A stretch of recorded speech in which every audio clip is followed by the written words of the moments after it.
Descriptive epidemiology is one of the most powerful tools we have for understanding differential effects of exposures on health.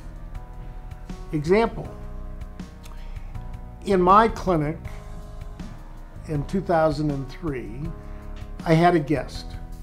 I had an undergraduate student who was the daughter of one of my college buddies who had said that she wanted to go into medicine. And he said, "Oh, you want to go into medicine? Spend a month with Dr. Gray.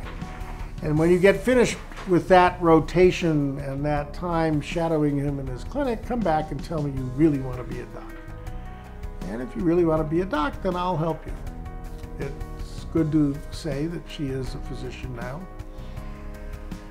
But Jessica Zachary came up to me after she'd been to 2 of the toxicology clinics. They occur once a week.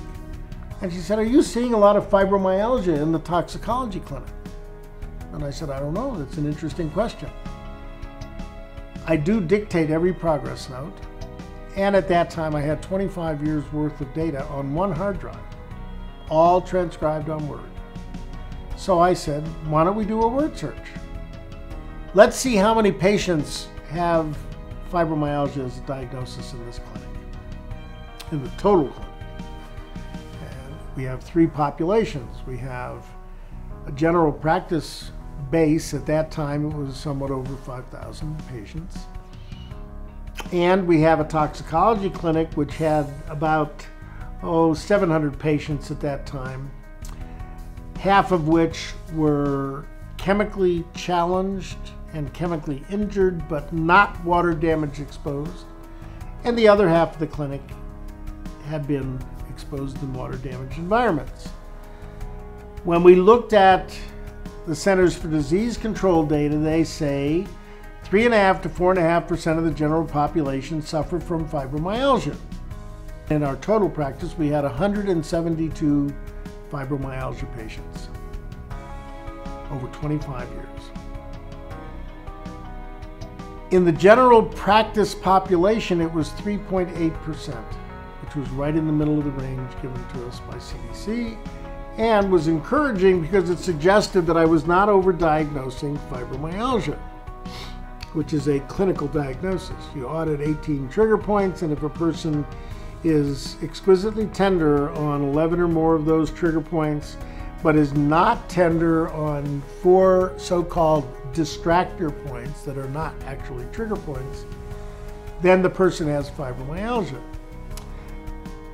Okay, 3.8% of the general population and general patient base, 10.9% among the patients who had not had water damage exposure but were chemically injured and organic chemical hyperreactors, the so-called multiple chemical sensitivity population.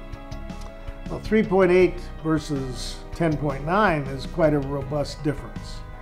Then we looked at the water damage building exposed patients, and what we found was that the rate was 21%. Once we reviewed that data with a very simple descriptive epidemiologic exercise, it became clear that there is an association between exposure to low molecular weight organic toxins and fibromyalgia. We now have been able to take that information and use it therapeutically. When my patients with fibromyalgia get exposed to environmental triggers, number one, they experience a dramatic increase in much of their pain. Number two, if I give them extra doses of sequestrants,